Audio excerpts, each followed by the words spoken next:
네, 부처님의 뜻을 따라서 사는 모든 분들에게 가장 큰 축제인 부처님 오신 날이 최근에 있었죠. 불자라면은 아마 1년 중에 가장 큰 축제였을 거고요. 불자가 아닌 분들도 한 번쯤 절에 가서 떡도 먹고 비빔밥도 먹고 엄청 즐거운 하루가 되었을 것 같은데요. 우리 불벤저스 여러분들께서는 어떻게 하루를 보내셨는지 궁금하네요. 일단 민영 씨는 어떻게 보내셨어요? 네, 저도 당연히 사찰에 가서 비빔밥을 먹었죠. 아, 네.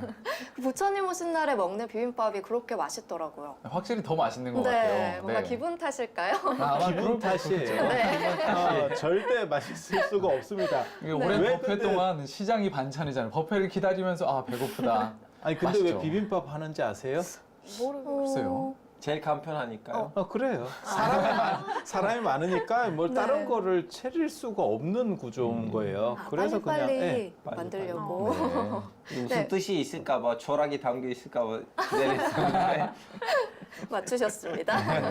박예리나 씨는 뭐 아, 어떻게 보내셨어요? 저는 본가가 세종시여서 제가 영평사라는 절에 가족들이랑 다녀왔는데 굉장히 이렇게 진달래도 많고 되게 좋더라고요.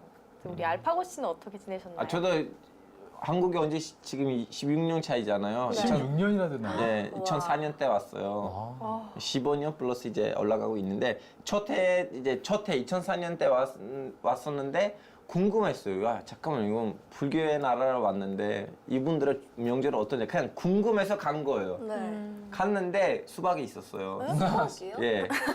그 부처님 오신 날 때 아. 수박이 나눠주시더라고요. 터키에는 수박이 없나요? 비빔밥과 수박이에요. 아니, 터키에서는 수박이 있지만, 네. 근데 올해 첫 수박을 그때 먹었어요. 원래 여름 한 6월 돼야지 먹을 수가 있는데, 그때는 한 4월 말이었어요. 5월 초. 하여튼, 그러면 매년 부처님 오신 날 때 사찰 가면 수박을 먹을 수 있구나. 제일 일찍, 제일 싸게.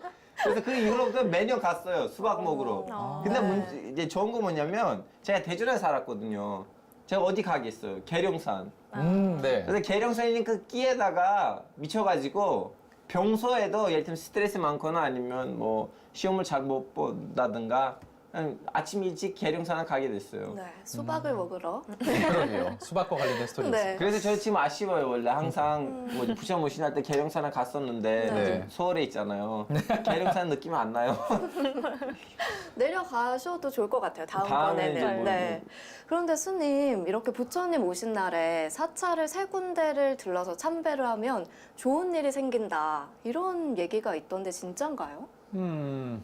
보통 이제 그런 이야기들은 그렇게 만들어진 지는 오래되지는 않았을 거예요. 왜냐하면 예전에는 교통 상황이 별로 안 좋고 절이 산 속에 있으면 산에 있게 되면 그걸 3군데를 다닌다는 거는 굉장히 무리한 일입니다. 그런데 우리나라 사람들이 원래 3이라고 하는 숫자를 굉장히 좋아하고요. 그거는 단군 신화에서부터 계속 나오는 뭐 삼위태백이라든지 환인, 환웅, 단군이라든지 안 그러면 풍백우사, 운사, 360까지 뭐 이런 식으로 다 그 3에 대한 이야기들이 많이 있거든요. 그렇다 보니까 셋이라고 하는 숫자를 완성이라고 보는 의미가 있어요. 그래서 좀 더 좋은 거를 북돋아서 이렇게 완성한다라고 하는 의미도 있고요. 또 3군데를 간다라고 하는 뜻에는 뭐가 있냐면 요 말고도 이전에 있었던 게 이제 정초에 삼사순례를 간다라고 하는 게 있어요. 윤달에는 삼사순례를 간다. 정확하게 말하면 정초에 삼사순례는 아니고요. 윤달에 삼사순례를 간다라고 하는 게 있거든요. 그런데 그게 어떤 의미냐면 좋은 기운을 그러니까는 좀 전통 있고 그 다음에 유서 깊은 그러한 뭐랄까 성스러운 사찰, 성지라고 하는 데를 3군데를 가서 내가 여러 기운들을 종합적으로 받아서 에너지를 좀 뭐랄까 좋게 만들어 간다. 라고 하는 게 있어요. 그래서 내 기운이 좋아지면 밖에서부터 들어오는 아주 안 좋은 것들이라든지 삿된 것들은 스스로 물러난다. 전에도 잠깐 그런 얘기 했지만 불을 켜면 어두움은 스스로 물러나듯이 그러니까 둘 중에 하나를 선택하면 되는 거예요. 꼭 어두움을 물리치고 나서 밝음을 넣는 게 아니고 그냥 밝게 만들므로 인해서 어둠이 스스로 물러나는 걸로 생각하시면 되거든요. 그런 걸 파사현정 뭐 이렇게 하는 건데 그런 의미가 있다고 보시면 돼요. 네. 그리고 이제 현실적으로는 이 얘기를 해야 되는지는 잘 모르겠지만 이게 최근 들어서 더 유행하고 뭐 네. 등도 3개를 켜라 뭐 이런 얘기를 하는 것들은 사실 어떻게 보면 종교가 약간 위축 상황에서 이제 사찰을 운영하는 입장에서는 그런 것들을 좀 강조해서 조금 더 어떻게 보면 수익의 안정화를 위하려는 현실적인 부분도 있어요. 네. 네. 네, 그러면은 초를 밝혀서 어둠을 몰아내는 이 파사의 기운을 담아서 오늘 첫 순서 함께 시작해 볼까요? 시동 걸 준비 됐어요, 다? 네. 좋습니다. 네, 외치면서 시작해 볼까요? 지식 성장 프로젝트 자신감 뿜뿜.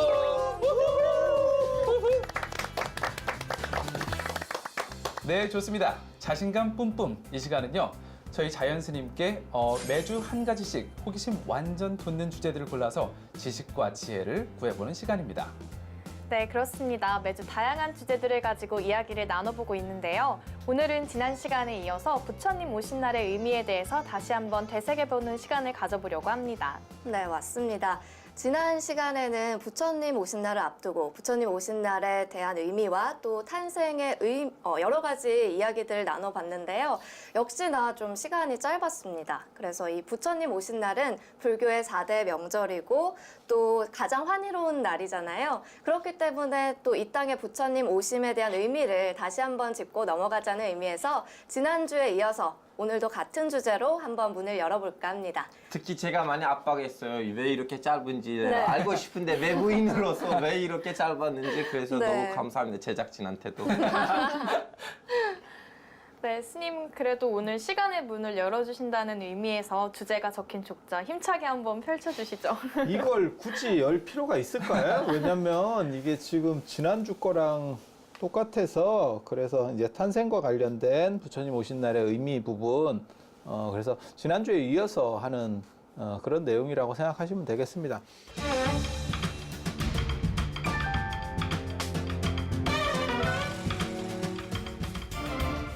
부처님 오신 날과 관련해서 우리가 지금 사찰에서 만날 수 있는 게 제일 대표적인 게 아까 비빔밥을 얘기했지만 실제로는 연등하고 그다음에 연등. 관욕이라고 하는 부분이 있죠. 네. 그래서 아기 부처님을 목욕시켜 드린다. 맞아. 네.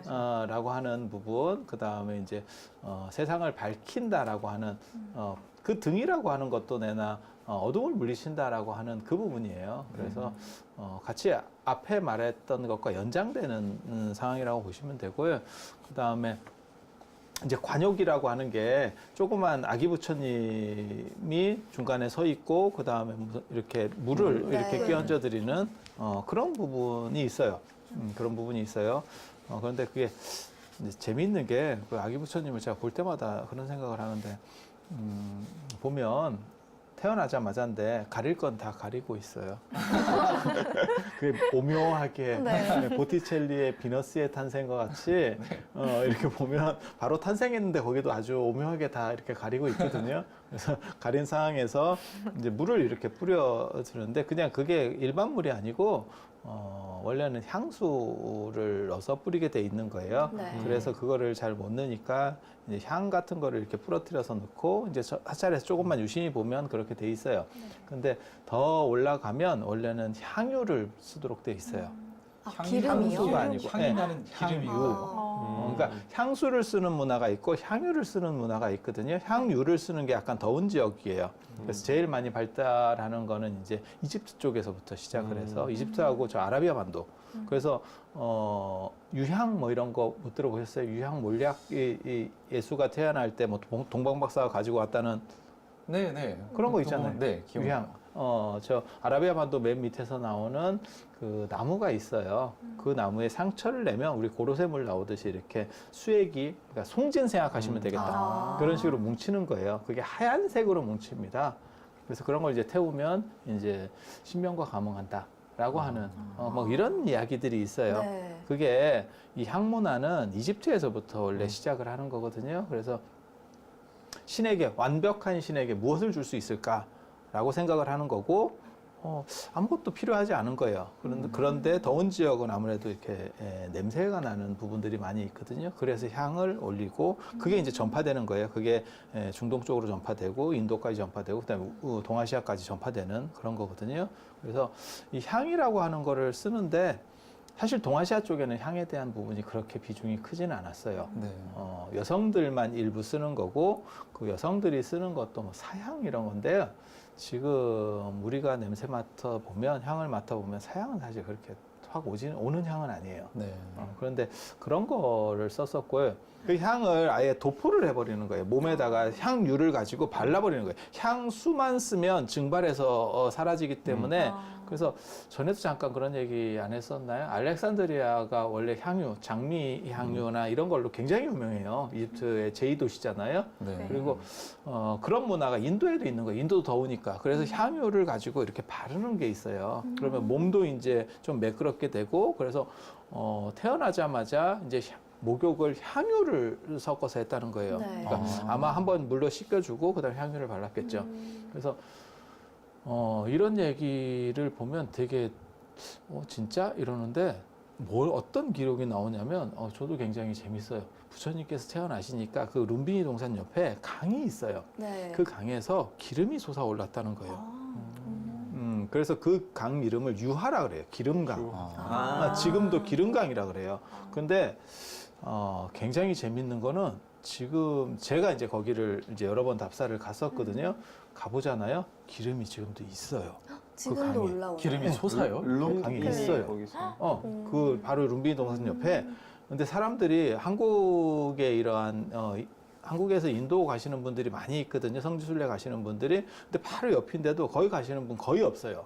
왜냐면 그러니까 워낙 내용을 얘기가 몰라. 알려지지가 않아서 저도 내용을 처음 몰라. 들어보거든요. 네. 그래서 거기를 가보면 무슨 일이 벌어지냐면 물이 흐려서 사실 기름이 있는지 잘 안 보여요. 근데 어떻게 보면 보이냐면 옆으로 이렇게 보면 기름이 있으면 마치 이렇게 뭐랄까 무지개처럼 이렇게 빛나는 네. 게 있거든요. 기름기가 있으면 네. 그게 있어요. 그래서 굉장히 신기해요. 이렇게 오염돼서 그런 건 아니죠, 스님? 근데 섞이지가 않잖아요. 그렇죠. 물이랑 위에 뜰 기름은. 테니까. 맞아요. 그래서 어떤 천연 지형이라든지 이런 데서 기름이 올라오는 지형이 있는 것 같아요. 실제로. 실제로. 그리고 부처님 이야기에 보면 이제 기름으로 목욕한다는 대목이 나오는데 거기서 기름이 올라온 걸로 했다라고 이렇게 나오는 거예요. 그래서 이게 참, 이게 그러니까는 그냥 이야기만 나오면 그냥 이게 스토리만 있으면 이거는 어떻게 보면 상징적인 이야기일 거야. 그러니까 인도 사람들이 그 당시에 귀족들은 다 기름으로 목욕하고 네. 몸을 부드럽게 하는 요즘으로 말하면 뭐라 할까 아로마 마사지 같은. 네. 그래서 사실 율장에 보면 재밌는 게 있어요. 비구 스님들이나 이런 스님들은 마사지 받지 말라는 게 있어요. 왜? 왜냐하면 그게 사람을 이렇게 아로마 마사지 같은 게 사람을 쓰다듬잖아요. 네. 네. 그렇게 쓰다듬으면 사람이 쾌감을 느끼게 되기 때문에 마사지 하지 말라는 네. 그런 내용들이 있는 거예요. 근데 선생님 제가 궁금한 거는 그 아기 부처님을 지금 목욕시키는 문화가 있잖아요. 부처님 뭐 신할 행사에는 그건 그런 그 자체가 그 절차가 한국에 있는 부처님 뭐 신할 행사만 있는 거야? 아니면 일본이나 동남아에 아니에요. 있는 그 인도 거예요. 아니 그 아직도 있어요? 인도계 동남아시아를 거쳐서 한국 쪽으로 그다음에 중국을 거쳐서 한국 쪽으로 들어온 거예요. 그래서 그게 의정의 남해기기 내법전이라든지 이런 데 보면 의정이라고 하는 스님이 기행문을 쓴 게 남해기기 내법전이거든요. 그 양반은 바다로 왔다 갔다 했기 때문에 그래서 남해로 움직여서 현장 스님 같은 경우는 육로로만 양쪽 다 왔다 갔다 했고 그다음에 현장 스님보다 한 100년 정도 빠른 법현 스님은 육로로 갔다가 이제 바다로 돌아오고 그다음에 의정은 배로 갔다가 배로 오고 뭐 이렇게 하거든요. 그렇게 해서 현장의 대당서였기 그다음에 법현의 불국기 원 이름은 고승법현전이에요. 그리고 의정의 남해기기 내법전 뭐 이런 것들이 있는데 남해기기 내법전에 보면 실제로 관용예가 나와요. 그게 이제 뭐 수마트라 섬이나 이 근처일 거예요. 그런 데서 관용 얘기를 하는 것들이 다 기록이 되어 있거든요. 그래서 그거는 인도 풍습이 어디서 나온 거냐면 그냥 아기를 물에 씻어준다라고 하는 것도 있고 그 의미도 있고 또 한 가지가 뭐냐면 인도에서는 임금이 될 때 동서남북에 있는 4개의 바닷물을 떠다가 그거를 머리에 부어줘요. 그걸 관정이라고 하거든요. 네. 관정. 그러니까 더운 지역은 물로 씻어주는 문화가 있어요. 원래 기본 바탕에 네. 기본 바탕에 물로 씻어주는 문화가 있어요. 그게 뭐냐면 세례 침례거든요. 그런 것도 다 같은 연장선상에 있다라고 보시면 돼요. 근데 왕이 될 때는 동서남북에 있는 네 바다에 있는 물을 가지고 북쪽에 있는 바다권은 어떻게 갖고 왔는지는 저도 잘 모르겠어요. 이렇게 인도 지도상으로 봤을 때. 네. 근데 어느 나라 왕이든 마찬가지예요. 꼭 황제가 아니더라도 그게 뭐냐면 사해에 이제 쉽게 말해서 모든 영토의 가장 위대한 군주. 그 다음에 모든 영토를 지배하는 사람이라고 하는 의미예요. 네. 그리고 이런 거를 관정이라 그래요. 정수리에 물을 뿌린다 그래서 관정. 그리고 관욕이라고 하는 거는 처음 사람이 태어났을 때 부정한 것을 씻어준다. 근데 거기에 이 의미들을 섞어가는 거예요. 이 의미들을 섞어가는 거예요. 그래서 뭐라고 나오냐면 구룡토수라고 하는 게 있어요. 9마리 용이 나와서 부처님 머리 위로 물을 뿌렸다라고 하는 대목이 나오는 거예요.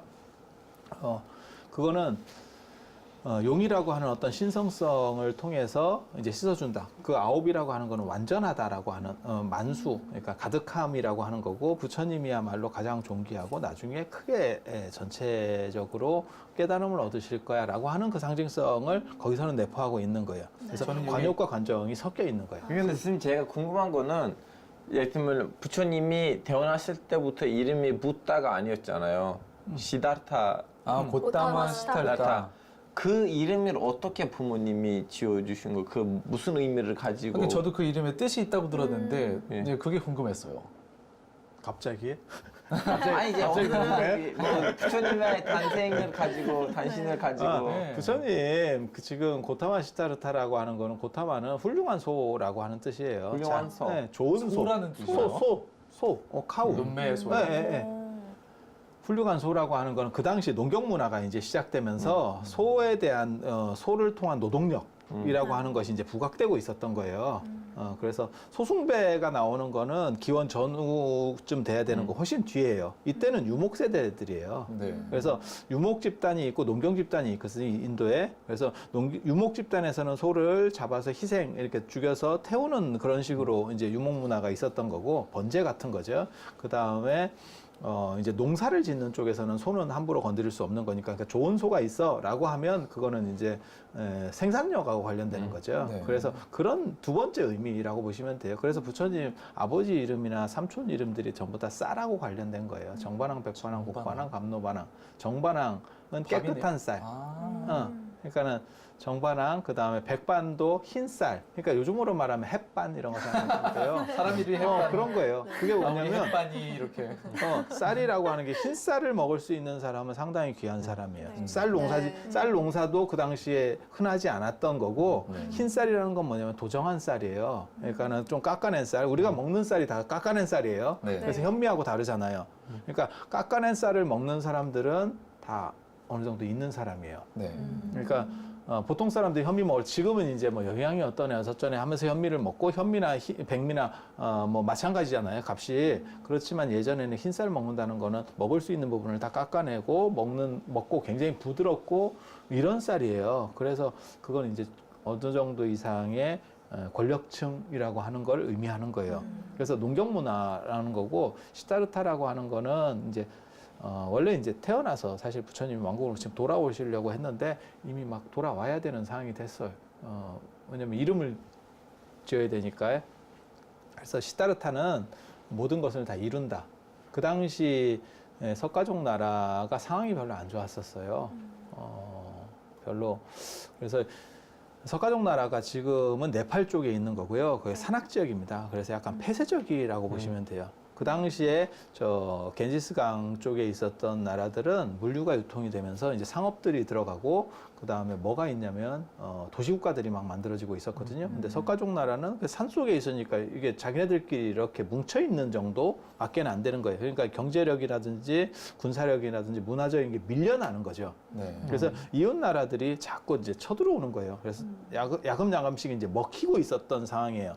그때 이제 부처님이 정반항에 맏아들이니까 그러니까 장자니까 왕위 계승서열 1위자니까 무슨 열망을 가지고 있었냐면 게다가 정반항의 아버지인 사자여방은 굉장히 강력한 왕이었었어요. 그래서 영토를 많이 넓혔던 그러니까 한 세대 만에 이렇게 쪼그라들고 있었던 거예요. 네. 그래서 할아버지의 영광을 이라고 하는 게 그 석가족들에게 있었던 것 같아요. 그러니까 사자여방의 영광을 이라고 하는 그리고 그 열망을 부처님한테 투영을 하는 거죠. 장남이니까. 우리 세대는 못하지만 네가 좀 해줬으면 좋겠어 라고 하는 민족적인 어떤 열망이 있었던 거예요. 그래서 그 시다르타는 모든 것을 다 이룬다라고 하는 뜻이에요. 그래서 부처님 관련된 이름들이 많거나 안 그러면 부처님의 이야기에서 부처님 고타마 시다르타라고 하는 원래 이름, 그 다음에 나중에 여러 집단들과 상응하는 상황 속에서의 발생하는 이름들. 그런데 흥미로운 것 중에 하나는 이 부처님을 가리키는, 그러니까는 깨닫기 전에 부처님을 가리키는 나중에 후대의 칭호가 보살이라고 하는 칭호예요. 네. 보살이 거기서 나오는 거예요. 보살이. 그래서 뒤에 사람들은 뭐라고 생각하는 거냐면 부처님은 아직 안 된 거죠. 35살에 깨달음을 얻었다고 하면 35살까지는 부처님이 아니고 그냥 일반인이에요. 일반인. 그렇죠. 보통 우리랑 같은 일반인. 물론 우리보다는 좀 낫지만 그래도 깨달은 좀 사람은 아닐 아니에요. 거예요, 스님. 좀 아니에요. 그런데 이 양반을 뭐라고 불러야 되지? 이름으로 부르자니 그렇다고 무슨 뭐 태자, 뭐 왕자 이렇게 부르기도 좀 애매하고 네. 이러니까 거기에 맞춘 칭호가 보살이에요. 보살은 네. 반드시 붓다가 될 사람이라고 아. 하는 의미예요. 그리고 이걸 나중에 대승불교에서 차용하는 거예요. 대승불교가 만들어질 때 차용하는 거예요. 그래서 우리의 이상인격은 뭐냐? 반드시 붓다가 될 사람. 우리는 반드시 붓다가 되려고 노력하는 사람들이니까 우리 집단의 이상인격을 보살로 하자. 그래서 대승에서는 전부 보살이라고 하는 게 나오는 거죠. 그래서 네. 이제 뭐 관세음 보살, 뭐 대세지 보살 하듯이 어떻게 보면 보살주의예요. 보살주의. 그리고 우리 모두가 다 보살인 거예요. 네. 그래서 절에서는 그냥 보살님 하는데 그게 요즘은 어떻게 하다 보니까 여성에 대한 칭호처럼 이렇게 붙여졌지만 실제로는 그건 원래는 남성에 대한 칭호였었고 남성에 대한 칭호였었고 그 다음에 그냥 성별이 없다라고 봐도 크게 무방하지 않은 거예요. 네. 근데 지금은 뭐 보살이라고 하는 게 너무 특징적으로 어디에 붙어 있어서 네. 일반 남자한테 쓰기는 좀 그렇죠. 네. 그리고 또 뭐 거사님이라고 보통 남자분한테 남자는 네. 거사라는 표현을 쓰는데 원래 인도에서 많이 썼던 건 장자가 더 많았었고 거사는 장자보다는 비율이 부처님 당시에는 조금 적었던 것 같고요. 아니, 스님 제가 이제 오늘은 우리는 부처님 오신 네. 날 행사 위주로 얘기를 해야 되는데 제가 궁금한 거는 뭐냐면 다 5월에 하나요? 뭐든 예를 들면 말레이시아 아니면 뭐 태국 아니면 몽골 다 5월쯤에 하나요? 부처님 오신 날은? 기본적으로는 근데 달력이 예전에는 이 역법이 중국하고 인도하고 달라요. 네. 동아시아하고 그러다 보니까 약간씩은 차이가 있지만 그 근처에서 크게 어그러지진 않아요. 네. 다 주로 5월쯤에 진행. 4월, 5월. 4월로. 4월, 5월 정도. 네, 스님, 저희 얘기하다 보니까 시간이 또 훌쩍 지나갔는데요. 부처님 오신 날을 맞이해서 스님께서 마지막으로 불자 여러분께 이런 점은 꼭 한번 기억해 주셨으면 좋겠습니다 하는 그런 점이 있을까요? 불교는 유신론적 종교하고는 다른 특징을 가지고 있어요. 그래서 부처님이 스스로 이렇게 딱 일일이 다 구원을 해주시는 게 아니고 내가 스스로 바뀌어서 부처님 같이 되는 방식이라고 보시면 돼요. 그래서 부처님은 어떤 표준점에 존재하시는 분, 그리고 그 표준점을 내가 따라가려고 하는 그 생각이 사실 가장 귀한 거고요. 그렇게 하면서 바뀌어가는 거고, 그리고 그렇게 안 되는 분들이 이제 믿음을 통해서 어떻게 가피를 얻을 수 있는, 그래서 가피가 목적이 아니고 내가 스스로를 맑히고 행복하는 것이 1차 목적이라고 보시면 돼요. 그래서 그게 전도되면 사실 유신론적 종교랑 차이가 없어요. 네. 그래서 불교는 명상적 흐름이라고 하는 것이 가장 본류라는 점을 이해하시고, 그다음에 부처님께서 말씀하시는 거는 똑같아요. 언제나 모든 부처님께서는 뭐라고 말씀하셨다고 되어 있냐면 칠불통계계라는 게 있어요. 제악막작 중선봉에 모든 나쁜 것들은 칠불통계라고 하는 건 뭐냐면 7 부처님, 과거의 모든 여기서는 이제 모든 부처님이라고 이해해도 돼요. 그래서 7 부처님께서 뭐라고 공통으로 말씀하셨냐면 제악막작 중선봉에, 그러니까는 모든 악은 짓지 말고 모든 선은 힘써서 행하라. 그래서 이것이 바로 불교다. 이렇게. 그래서 부처님을 믿고 안 믿고가 아니고 이 세상을 어떻게 밝게 만드느냐가 1차. 그 다음에 그것을 통해서 내가 행복하고 내 이웃이 행복하면 그것이 곧 부처님 세계다 라고 하는 게 불교의 메시지라고 보시면 되겠습니다.